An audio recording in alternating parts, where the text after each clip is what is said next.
അടുത്തത് കുംഭക്കൂറാണ്. അവിട്ടത്തിൻ്റെ അവസാനത്തെ 2 പാദം ചതയം, പൂരുരുട്ടാതി 1, 2, 3 പാദങ്ങൾ ചേർന്നതാണ് കുംഭക്കൂറ്. ഇവരുടെ ലഗ്നത്തിൽ ബുധനും ശുക്രനും രാഹുവും ഉണ്ട്. ജീവിതത്തിൻ്റെ ഒരു ഫോക്കൽ പോയിൻ്റ്, ഒരു ദിശാമാറ്റം സംഭവിക്കാവുന്ന ഒരു കാലമാണ്.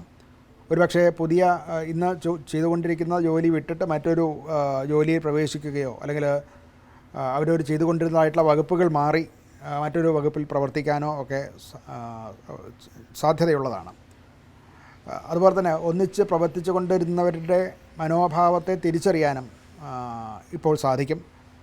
അതുകൊണ്ട് തന്നെ ചില ബന്ധങ്ങൾ ഉപേക്ഷിച്ച് നൂതന ബന്ധങ്ങൾ, പുതിയ ബന്ധങ്ങൾ ഉണ്ടാകാൻ സാധ്യതയുണ്ട്. ധനസംബന്ധമായിട്ടും പുതിയ വരുമാന മാർഗങ്ങളിലേക്ക് നമ്മുടെ ശ്രദ്ധ പോകും. അതിനെപ്പറ്റി കൂടുതൽ പഠിച്ച് മാത്രം ചെയ്യേണ്ട കാലഘട്ടമാണ്. ആരോഗ്യത്തിന് കുഴപ്പമൊന്നും വലിയ കാര്യമായിട്ടില്ല.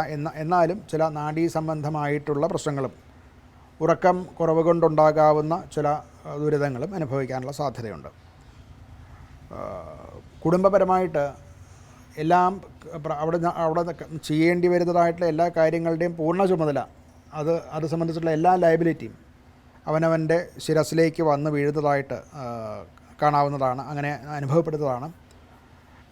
എല്ലാം താൻ മുഖേന അല്ലെങ്കിൽ അഥവാ താൻ റെസ്പോൺസിബിലിറ്റി എടുത്ത് ചെയ്യേണ്ടതായിട്ട് വരും. അഥവാ അവർ ആ സാഹചര്യത്തിൽ അങ്ങനെ തന്നെ ചെയ്തേ മതിയാവുള്ളൂ എന്ന് പറയുന്നതായിട്ടുള്ള ഒരു അവസ്ഥയിലേക്ക് വരാവുന്നതാണ്. പരിഹാരമായിട്ട് ശനിയാഴ്ച ദിവസം കറുത്ത എള്ള, കാരെള്ള് ദാനം ചെയ്യുക. ഒരു ഉത്തമനായിട്ടുള്ള വ്യക്തിക്ക് ദാനം ചെയ്യുക, അദ്ദേഹത്തിൽ നിന്ന് അനുഗ്രഹം വാങ്ങിക്കുക.